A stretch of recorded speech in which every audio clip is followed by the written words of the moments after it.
ఈ రోజుల్లో ఇలా పడితే అలా ఎముకలు ఇరిగిపోతున్నాయి కదండి. అలా కాకుండా ఈ రాగి రొట్టెని తినడం వల్ల మీ కంటి చూపు పెరుగుతుంది, అలాగే మీ ఒంట్లో కాల్షియం కూడా పెరుగుతుంది. ఎదిగే పిల్లల నుంచి వయసు అయిపోయిన పెద్దవారి వరకు అందరికీ కూడా చాలా హెల్తీ రొట్టె అండి ఇది.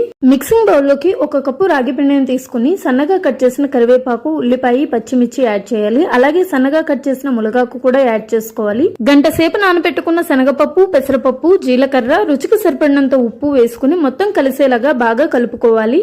మొత్తం బాగా కలిపిన తర్వాత వేడి నీరు పోసుకుని కలుపుకోవాలి. వేడి నీరు పోయడం వల్ల రాగి పిండి, ములగాకు పచ్చివాసన రాకుండా ఉంటాయి.